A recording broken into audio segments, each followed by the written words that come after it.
My name is Millie Fontana. I'm 23 years old, and I am a donor-conceived child of lesbian parents. I stand here with support from all three of my parents. This is a testimony that is, safe to say, unheard of, because nobody wants to hear about the other side of the rainbow, the side that is not catered for, that don't grow up happy and grow up with a dissenting idea of what a family structure should be. Growing up, I wanted a father. I felt it within me that I was missing a father before I could even articulate what a father was. I knew that I loved both of my parents, but I could not place my finger on what it is I was missing inside myself. When I hit school, I started to realize through observing other children and their loving bonds with their fathers that I really was missing out on something very special. I was lied to throughout school. I was told I didn't have a father, or that perhaps they didn't know who he was. It was very difficult for me to affirm a stable identity because of this, and my behavioral and emotional stability suffered greatly because of it. I stand here before you, raised atheist with no religious affiliations. I stand with Christians because so far in this debate, Christians are the only people trying to reflect the issues that follow with children. Christians so far are the only people trying to shine light on stories like mine. Nobody in the LGBT lobby wants to hear from someone like me, because so far love is love, right? We don't exist. Growing up, I would look in the mirror and I would think to myself, where did I get these green eyes? Where did I get these aspects of my personality, these talents that neither of my parents in the home had? The answer to that is quite simply my father. But in reality, it's not just the father or the donor, as they like to call it. It turns out I have an uncle, I have an auntie, and I have a grandmother, along with many loving cousins.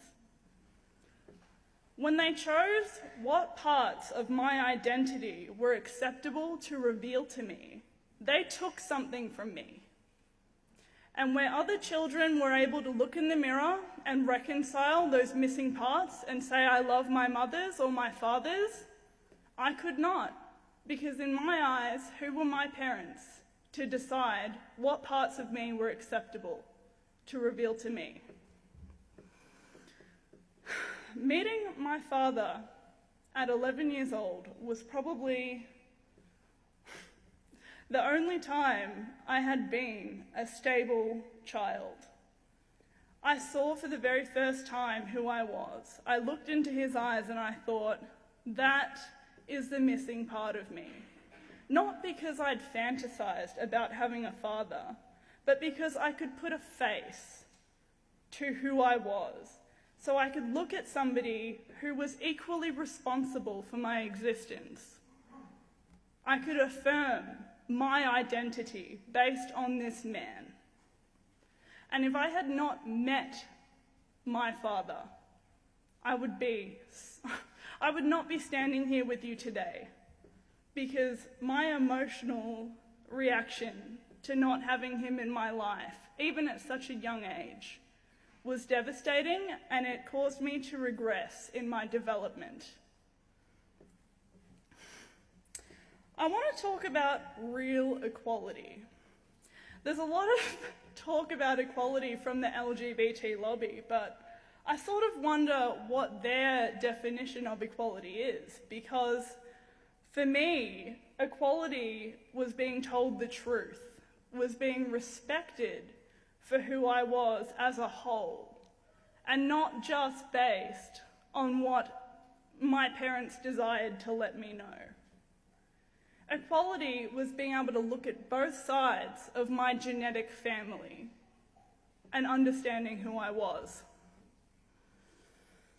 Equality is not saying that because volunteer studies of gay families and children of gays that come out with a positive outcome define it for everybody. It's completely unrealistic.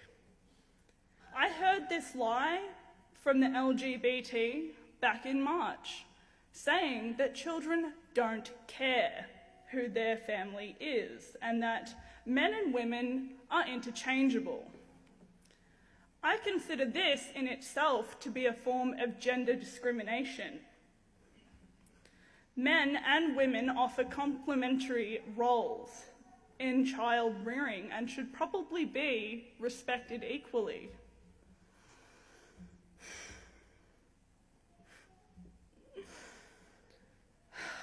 It's funny the way that the gay lobby talks about homophobia. I've had stories of gay friends of mine coming to me and explaining that other gay people have called them homophobic because they would ideally prefer to raise children with a mother or a father. How utterly ridiculous.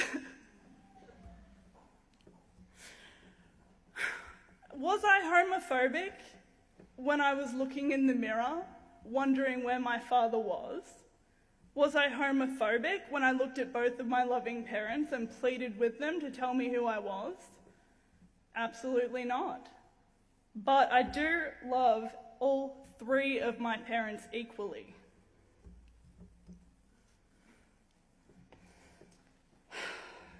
My mother pitched a question to me the other week. She said to me, "Millie, what if my partner and I were able to be married? What if we had that stable household environment that everybody else has?" And I answered the question very simply. It was basically answered with another question, which would have been, how would psychologists have treated me for my underlying issues of fatherlessness if to acknowledge fatherlessness was a form of discrimination? How would any physician under threat of legal action have treated me under that circumstance? It was met with silence. Nobody thinks about this before we rush ahead to marriage. This is an extremist minority that are pushing, from my opinion, what seems to be extinction of gender in itself. I don't see gender equality.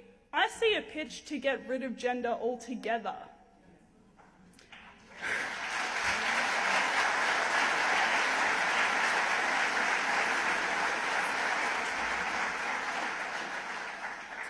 Until we as a society have a discussion that includes children like me who are not okay with parents deciding which parts are acceptable to reveal, until this discussion includes everybody who has been raised fatherless or motherless, until this discussion stops shaming children in my position for coming forward, we should not be pushing marriage through. I am not going to stand here and be silenced by people telling me what was acceptable for me to feel. That I'm a bad person for wanting a father, that maybe I didn't love my mothers enough because I wanted a father. It's bull, and I won't support it. I thank you for coming here tonight. Thank you, thank you, thank you.